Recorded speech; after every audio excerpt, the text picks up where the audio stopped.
Yes. Machine doesn't really care about what material they're cutting. It's all in the geometry of the inserts that you're using and the cutters. Our machines, we have 10 horsepower on the main and sub.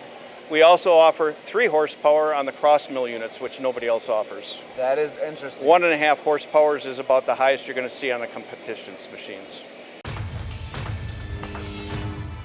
Welcome back to MTD CNC. We do appreciate you. This is my friend Ken, and as you can see, this is Hanwha. Swiss machining is one of my favorite topics, and I always like to learn a little bit of history before we go into the details of what can be made, what industries it can be made in, and where does it excel in the world of Swiss machining. And that's why I have Ken with me today. So Ken, let's first talk a little bit of the history of Hanwha. Hanwha Corporation started in 1952 in the explosives industry. And then they built their first CNC machine in 1977. Hold on, I'm gonna need a minute to hear about this explosive sides, but only just in a few seconds. What's that about? I wish I knew more because I'm a guy that loves anything that goes bang. Right? Yeah. Google for me and put it in the comments, please. Now let's move into the Swiss machining side. Now, there's a group of people out there that are learning about manufacturing and always want to know where can machines be applied and where can they best be used. Now, you and I both know Swiss machining can be used everywhere. Yes. And Hanwha is a staple in Swiss machining. Yep. But would you mind elaborating on that a little bit? Well, pretty much anything that you can fit. Our machines go up to 45 millimeters. So anything that you can fit in that material, the bar stock, whether it's round, square, hexagonal, whatever, you can put it in these machines and make it. Occasionally I hear, Ken, where someone will tell me it just doesn't have the power, it doesn't have the strength for harder materials, for heavier cuts. That's not the case here. You've already shown me, which we're going to show the audience as well, some really difficult materials. So we have power here. Yes. Machine doesn't really care about what material they're cutting. It's all in the geometry of the inserts that you're using and the cutters. Our machines, we have 10 horsepower on the main and sub. We also offer 3 horsepower on the cross mill units, which nobody else offers. That is interesting. 1.5 horsepower is about the highest you're going to see on the competition's machines. So we can take some really heavy cuts. We also make some special cartridges that go up in the cross mill that will hold 1/2 inch or 3/4 inch shank cutters.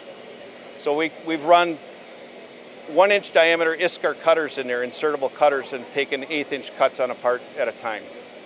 You won't be seeing any other machine doing that. No, and this is honestly the first I've heard of it as well, and I almost want to end the interview and walk off camera because that's a microphone drop on its own, but we can't do that because there's more to learn. Let's talk about some of these parts, and since you've mentioned already heavy cutting, let's talk about this first one we see here. This is a support foot for machine support and adjustment. Leveling, this is a 1'8" thread. Nobody in the industry can do that. We mount an F4 Fetty head next to the sub spindle. The threads take about 8 to 10 seconds to make once the major diameter is turned.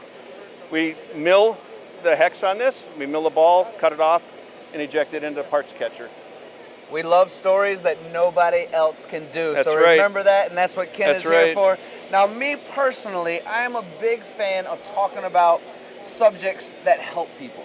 Okay. When I think about the doctors, when I think about the dentists, when I think about what we do as a manufacturing service to help everyone around the world, which is why we've grabbed a couple of other components. This one, firstly, comes from the medical field, right? Correct. This is a component that goes into a blood centrifuge. It takes a 90-minute cycle time. The guy gets roughly $1,500 a part. He cuts 6 of them and goes home. That sounds good. I'll take 3 of these machines right now, and we'll be good to go. So this one is actually in the dental world, right? Correct. That's a dental implant. And we do a lot of dental industry stuff, medical industry, just every industry. So we've talked about, and I like these subjects of where we can be of service, all the industries. We have a great construction to allow us to cut heavy. We've showcased a little bit of the history. Now, if there's a world out there, which I know there is, of people who are deeply into Swiss machining, what are some of the highlights? And I know we've talked about some of it already, Power. But as a general rule, not specifically on this machine, but working with you, working with JBM, and working with Hanwha, where can you guys stand out for the audience that's watching and go, I think I'm now going to invest? We build a rock solid machine. Anybody that owns them say they just run. That's huge. And we all know not everybody takes care of their machines very well. We've got 20-year-old machines out there still cutting at 2/10 tolerance. So, and a lot of that is just the structure of the machine. One big thing I like to point out, not only about the horsepower, but the support. Our machines are built tank strong. We're supported all the way to the floor under the sub spindle, which is huge. It's good for the finishes and also for the stability of the machine. Weight-wise, we're very heavy as far as a Swiss. This machine here is a 14,000-pound Swiss machine. Wow. So I immediately, and the audience at this point is like, oh gosh, he's gonna sing again.